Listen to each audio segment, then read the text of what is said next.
Welcome, folks. I wanted to touch base with you right quick and let you know that I talked to Brother Tim up at the Bethel Wesleyan Church in Flat Rock just a little bit ago.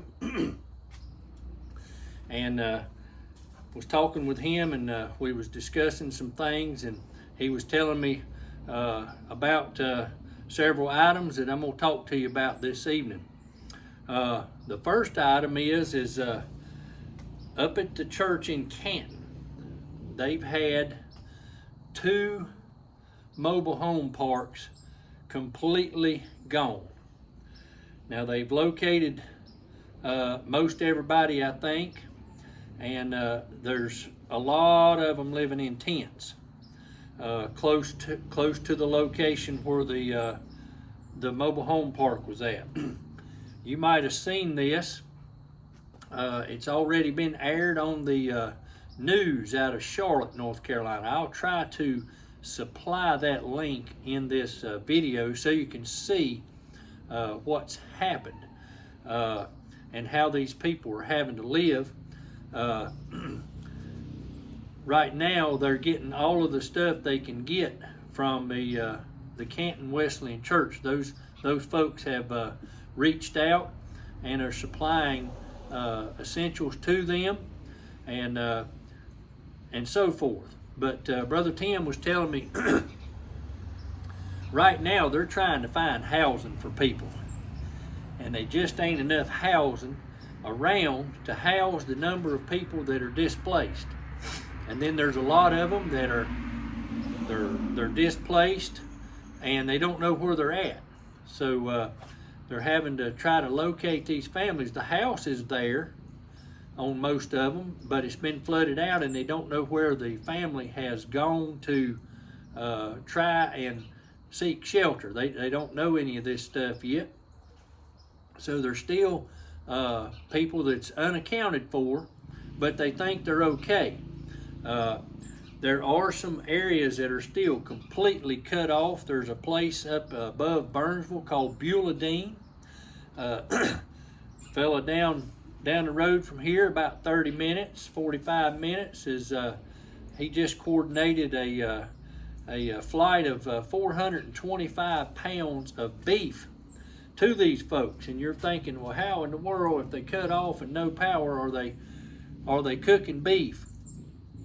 Well, what the deal is some time ago they had an old school there, and evidently the school closed, and the people turned the very small cafeteria that they had into a small civic or community center. And this community center, being it was a school, and they always dealt with power outages when trees would fall across the power lines and stuff, just so happened to have a diesel generator. Well, the folks up in Beulah have combined, I guess, their household goods, from the way I understand it, from Brother Tim, another Tim now, down around Pittsburgh, combined all of their goods, and they've been going to this community center to prepare meals since they had a generator that could run a stove. So he was able to coordinate a chopper to fly a donated cow that he had. He donated it, had it processed at his expense, and had it taken up there by helicopter to these people to help get them some food. But these folks are living off of generators to power their homes.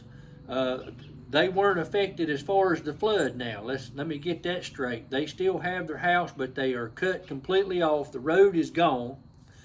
There is a way I understand it, a 4-wheeler trail only that a 4-wheeler can get up, not even a side-by-side. It's very steep terrain. A mule or a horse could get up it carrying supplies, but these people are completely cut off. They have no way to get out of there unless they're airlifted out and so forth, but they are able to eat. They've got food and water up there now. And Brother Tim from Siler City helped coordinate this and donated all the beef and had it flown in. and that's been taken care of. So they should be good. But here's the problem, folks. These people way back in there like that, those generators eventually are going to run out of fuel, and that's something we need to try to figure out how they can get it in there. Because you think about a four-wheeler, you put a 5-gallon gas can in there, and about the time you, even with a good nozzle on it, unless you had it shut off, you're going to lose some going up in there. And it's very steep terrain. It'd be difficult to strap a 5-gallon gas can on there. I don't know how many folks are in there in that situation or anything, but I wanted to share with you this. They're not expected to even have power back in there until about June. That's right, you heard me correctly, June of next year. Brother Tim at Bethel, the pastor at Bethel, he also was talking to me about a location right close to the church that got flooded out. Roads are washed out. The only way you can get in is by ATV. It takes around 45 minutes to get into the location from a state maintained area where you could get started with supplies, and 45 minutes to get in.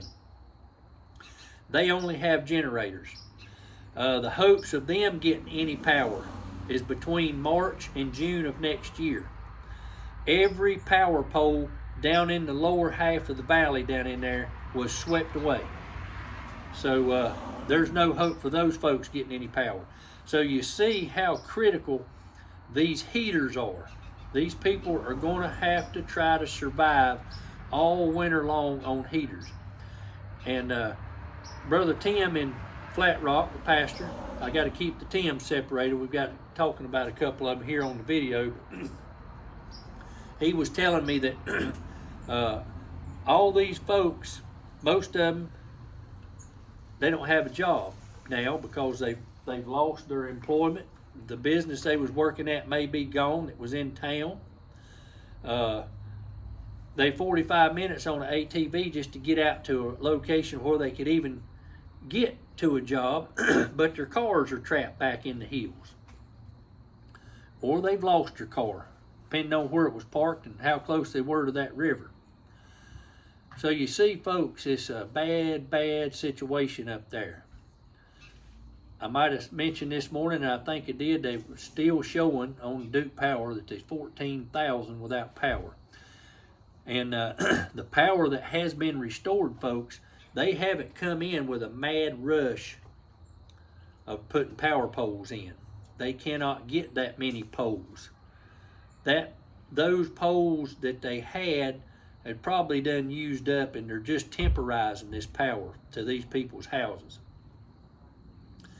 I don't know how that's laid out on the grid or anything, but I got to thinking, well, you know, it gets cold. A lot of people turn that thermostat on that's got temporized power. Wonder how many of them are on a grid that may overload and go to a blackout situation. So these people's got all winter. This is how important these winter clothes are that we're getting this drive set up for, that we're leaving on November the 2nd at 5 a.m. from the Midway Wesleyan Church. Now, we're going to cut off donations for clothing on Sunday. The reason being, we've got to have time to sort it, we've got to have time to fold it, and we've got to have time to box it. And we've also got a pre-planned thing over there at the church for a trunk or treat for the kids on Halloween. And we're going to lose that day to being able to sort and pack boxes. We're going to load the vehicles on the 30th of October. We're going to load what we can, and the final load up will be on November the 1st. We're going to do this about 6 o'clock both evenings, the 30th of October and November the 1st. We would like any donations outside of clothing to be at the church by October the 30th. Clothing donations will be cut off this Sunday. What would that be? About the 27th, roughly. I ain't got a calendar in front of me. Yeah, about the 27th. So keep that in mind. Also, those of you that are wishing to help sponsor a family, the Central Global Methodist Church is going to be facilitating this. As I've stated on the other video, we now have 3 families that are vetted and another one getting ready to be. Looks like they're going to pass all the vetting as well. And for those of you that are going to the church website there at Central, there's nothing on it yet. We had discussed yesterday about getting something put on the church website and so forth, and also a way you can donate to help a family. I'm going to advise you right now to contact the church. I'm going to have that in the description by phone and leave your phone number and everything, and we will get back in contact with you about this. And that way we'll at least have your name, and then once we get the website updated, you know, this is not something that is something we planned on doing. You know, who ever heard of the mountains having a flood? And this thing kind of got real big real fast, and the need was more than we could imagine. So we're kind of behind on the 8 ball, so to speak. We've never been in this situation, but we're going to tackle it. But just bear with us a little bit. Like I said, contact the Central Global Methodist Church in Asheboro. The address is 300 South Main Street, Asheboro, North Carolina, 27203. You can look that up on the web and just call the church and let them know you're interested. And we'll be getting back in contact with you. We want to get this stuff put on the website so that everybody feels good about it. Everything looks good and legitimate, and we won't have any questions on anything, because we want to be as transparent as possible so that people feel good about it. The Operation Mountain Relief, which is handled by the Midway Wesleyan Church, they have a QR code that is on the Facebook page. I'll supply a link for that. And people are shipping stuff in off of Amazon and other locations to the church, and it's already started arriving, and we appreciate all those donations. It's going to help these people stay warm. Now, Project Santa, people's probably looking and researching this and trying to find out some more about it. Now, I'm going to tell you, the man that's running it, he's about like me, but I'd say he might be worse when it comes to electronics. The feller is in his 90s. He's been doing this for, like Patera said, between 66 and 70 years. I've not talked to the man personally, but I do know people that work for the Project Santa. And I've spoken with them, and I spoke to Santa Claus. He's been Santa Claus for 50 years, helping the fella. I ain't going to tell his name. I ain't asked permission to give his name on the channel, but he's been Santa for this fella for 50 years. And he's always done that. He's not been able to do it as far as being Santa the last couple of years because he's had major back surgery. And he said, I just can't hold the kids on my lap anymore. But the fella drives the van and helps deliver gifts. Even though he can't be Santa, he's one of the elves. Let's call him that. And he told him, I was on the phone with him and everything the other evening, last Saturday evening, and he told him, he said, as long as the good Lord leaves us on this earth, he said, I'll be with you through thick and thin on Project Santa. And that says a lot, because down in our way, a man's word and his handshake is as good as it gets. You might as well stamp it and put it on a piece of notarized legal document, because a man's word is his handshake and his handshake is his word. And that's how we operate down here. But if you want to donate to Project Santa, we're vetting those children just like we are the families that's going to be sponsored. If you want to sponsor the family, the Project Santa is going to be, the P.O. Box is P.O. Box 175, Denton, North Carolina, 27239. And anytime you make a donation to either one of these 3 organizations, make sure you mark on your check that it's Mountain Relief, Operation Mountain Relief. That way they know that this money's coming in to help the mountains and such. So that'll help facilitate the money as well. I'm trying to think if there was anything else that I needed to let y'all know. I want to thank Appalachia Homestead once again. She basically put this on the map, and I tell you what, folks, the amount of traffic that's been driven by the Patera Warriors, they call themselves, is incredible. I see your comments come across the screen of the phone, but my phone has been ringing off the hook. Texts have been coming in, people's calling, wanting to help, and I just can't get to the comments. I have to apologize. I'm a one-man show. I told Brother Kenneth at the Midway Church, when he said, we want to help, I said, well, I'm good at, I can be your mouthpiece. That's about as good as it gets. I don't know much about the electronic side of things and how to build these websites and do all this stuff with QR codes, but I can put a video up and put a link, and that's about the extent of my knowledge of it.